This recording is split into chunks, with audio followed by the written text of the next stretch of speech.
Hello friends, आप सभी का हमारे यूट्यूब चैनल वर्किंग थॉट्स में स्वागत है। आज इस वीडियो में रीजनिंग के कुछ इंपॉर्टेंट क्वेश्चंस को डिस्कस करेंगे। तो पहला क्वेश्चन है क्लॉक का। इसमें कह रहा है कि घड़ी में 4 और 5 बजे के बीच कब घड़ी की दोनों सुइयां एक दूसरे से विपरीत होंगी। दोनों सुइयां का कहने का अर्थ है कि कब घंटे और मिनट की सुई एक दूसरे के विपरीत होगी। तो यहाँ हम जैसे देख रहे हैं कि अभी बज गया 4, तो ये आवर एंड है।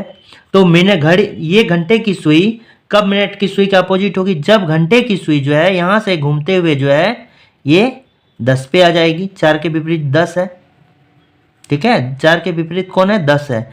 जब ये मिनट की सुई यहाँ से घूमते हुए जो है 10 पे आ जाए तो क्या हो जाएगी, ये आवर एंड और ये मिनट का एंड जो है क्या हो जाएगा, एक दूसरे के विपरीत हो जाएगा। तो ये मिनट के एंड को यहाँ तक आने में कितना समय का लगा, एक गैप 5 का होता है। तो एक का गैप कितना, 5 मिनट का होता है। तो कितने गैप हैं, 1 है, 2 है, 3 है, 4 है, 5 है, 6 है, 7, 8, 9, 10, 10 गैप है इंटू 10। तो ये कितना हो गया, टोटल 50 मिनट हो गया। तो हम क्या करते हैं कि 50 मिनट को क्या करते हैं कि 12/11 से मल्टीप्लाई कर देंगे तो 600/11 हो जाता है, ठीक है। 600/11 और जब हम इसको भाग देते हैं तो कितना हो जाएगा, आप देख सकते हो 600 इंटू 11 हो गया। 5 टाइम्स कट जाएगा, 55 हो जाएगा और 5 हो जाएगा, 4 टाइम्स फिर हो जाएगा, 4 टाइम्स फिर हो जाएगा तो 44 हो जाएगा, ठीक है। तो 54 6/11 हो गया, ठीक है। और यहाँ पर कितना, 4 आवर हो गया। तो इतना ये टाइम, इस टाइम में जो है ये घड़ी की दोनों सुइयां एक दूसरे के क्या होगी, विपरीत होगी। इस क्वेश्चन को जो है एक फॉर्मूला के बेस पर भी बनाया जा सकता है। जैसे कि अगर हमको टाइम निकालना है तो इस फॉर्मूला से भी हम निकाल सकते हैं, h into 30 plus minus theta into 2/11। जैसा कि मैंने पिछले वीडियो में कहा था कि टाइम निकालने के लिए इस फॉर्मूला का भी हम यूज कर सकते हैं। जैसे एक दूसरे के विपरीत होगी, इसका मतलब क्या है कि थीटा का वैल्यू क्या हो गया, 180 डिग्री। अगर इधर है और दूसरा अगर इधर है, यानी क्या होगा, ये 180 डिग्री का वैल्यू बनाएगी। कब बनाएगा, 180 डिग्री बनाएगा। थीटा का वैल्यू कितना होगा, 180 डिग्री, एक दूसरे के विपरीत होने के लिए। तो हमको क्या करना होगा, t is equal to H कितना, 4 और 5 के बीच में, तो h का वैल्यू हम कितना लेंगे, 4 लेंगे इंटू 30। और जब भी एक दूसरे के विपरीत कहेगा तो प्लस वाला सिंबल लेंगे, ठीक है। प्लस ले लिए और प्लस हो गया 180 डिग्री इंटू 2/11। तो कितना होगा, 120 प्लस 180 इंटू 2/11, 300 इंटू 2/11, तो हो गया 600/11। तो भी यहाँ से मेरा आंसर कितना आ जाएगा, 54 6/11 और 4 आवर है इतना, ठीक है। इसलिए यहाँ मेरा जो ऑप्शन होगा, ऑप्शन नंबर ए जो होगा मेरा करेक्ट आंसर होगा। ऑप्शन ए क्या होगा, मेरा करेक्ट आंसर होगा। नेक्स्ट क्वेश्चन दिया गया है कि ये जो फिगर है इनमें से क्वेश्चन मार्क के जगह पर क्या होगा, ये हमको निकालना है। तो हम देखते हैं कि अगर इसको ले लें, ठीक है, अगर इसको ले लें या इसको ले लें, तो हम देख रहे हैं इस डायरेक्शन में 3 और 5 का जो है मल्टीप्लिकेशन, अगर 3 और 5 को मल्टीप्लाई कर दिया जाए तो उसका रिजल्ट मल्टीप्लिकेशन क्या है, नेक्स्ट वाले में दिया जाएगा। 7 और 4 को मल्टीप्लाई कर देते हैं तो 28 यहाँ पर दिया गया नेक्स्ट वाले में। 2 और 9 को मल्टीप्लाई करते हैं तो इसका रिजल्ट यहाँ पर दिया गया 18। उसी तरह क्या है, हमको इन दोनों को मल्टीप्लाई करते हैं 1 और 9 को, तो आंसर यहाँ दिया गया है। तो उसी तरह यहाँ भी जैसे दिया गया है कि 8 और 4 दिया गया है, उसी तरह यहाँ पर क्या दिया गया, 5 और 3 दिया गया है। उसी तरह यहाँ 7 और 2 भी दिया गया है, ठीक है। तो इस तरह करके क्या है कि इन दोनों का मल्टीप्लिकेशन नेक्स्ट में, इन दोनों का मल्टीप्लिकेशन नेक्स्ट में, इन दोनों का मल्टीप्लिकेशन नेक्स्ट में, उसी तरह इन दोनों का मल्टीप्लिकेशन कहाँ होगा, यहाँ होगा, ठीक है। यानी 5 और 3 को मल्टीप्लाई कर देंगे तो कितना हो जाएगा, 15। ये 15 कहाँ पर, इस जगह पर होगा, ठीक है। तो यही मेरा है, तो आंसर कितना हो जाएगा, 15। तो ऑप्शन जो मेरा बी हो जाएगा, ऑप्शन बी जो हो जाएगा मेरा क्या हो जाएगा, करेक्ट हो जाएगा। नेक्स्ट क्वेश्चन है कि निम्नलिखित में से भिन्न अक्षर समूह चुनिए। जैसे यहाँ बाटू दिया हुआ है, BATU, तो हम देख रहे हैं यहाँ पर एक घट रहा है और यहाँ पर क्या होता है, एक बढ़ रहा है। फिर नेक्स्ट ZYSU है, यहाँ पर एक घट रहा है और यहाँ पर कितना है, 2 घट रहा है। दो क्या कर रहा है, बढ़ रहा है। एस के बाद टी यू, दो बढ़ रहा है। फिर एफ ई जी एन हो गया, यहाँ पर एक घट रहा है और यहाँ पर कितना 7 बढ़ रहा है। डायरेक्ट जी का हो गया 7 और ये 8 हो गया। आई जे एस ओ है तो यहाँ पर कितना एक बढ़ जाता है और यहाँ भी कितना हो जाता है 19 के बाद -4 घट जाता है। तो हम देख रहे हैं बी ए टी यू जो है लगातार है, यहाँ लगातार एक घटता है और लगातार एक बढ़ता है, इसलिए सभी में से आंसर जो होगा कौन सा होगा, ऑप्शन नंबर जो है ए जो होगा मेरा करेक्ट होगा। तो क्वेश्चन कह रहा है निम्नलिखित प्रश्न नीचे दी गई जानकारी पर आधारित है। किसी शहर के कॉलेज के सभी 3200 विद्यार्थियों को 3 भाषाएं अंग्रेजी, तेलुगु और हिंदी में कम से कम एक भाषा आती है। तो ये वेन डायग्राम बेस्ड है, तो मान लेते हैं ये हो गया मेरा 3 का मेरा बना लिए ये, और ये ऐसे हो गया, ठीक है। तो ये मान लेते हैं मेरा क्या हो गया, हिंदी को एस से डिनोट करते हैं, तेलुगु को टी से डिनोट करते हैं और इंग्लिश को मान लेते हैं हम ई से डिनोट करते हैं, ठीक है। तो 2400 को अंग्रेजी आती है, यानी टोटल जो 2400 है, टोटल जो है ये टोटल को कितना आता है 2400 आता है, तो यहाँ लिख देते हैं 2400, ठीक है। अब कह रहा है 1700 को तेलुगु आती है, तो टोटल जो एरिया है तेलुगु का उसको आता है 1700, ठीक है। और 800 हिंदी, यानी ये टोटल एरिया जो है हिंदी का वो कितना हो गया 800 हो गया, ठीक है, लिख देते हैं। फिर क्या हो गया कि 1000 को अंग्रेजी और तेलुगु दोनों आती है, 1000 को अंग्रेजी और तेलुगु दोनों भाषा आती है।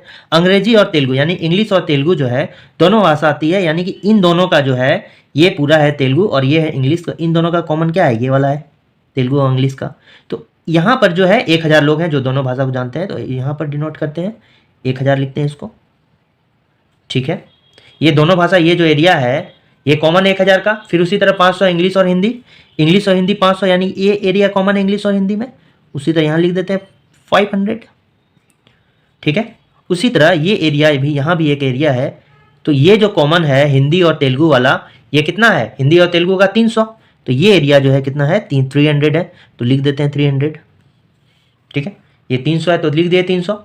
अब 100 को तीनों भाषाएं आती है, तो तीनों में कॉमन कौन सा एरिया हो गया, ये एरिया हो गया, तो ये कितना हो गया 100 हो गया, ठीक है।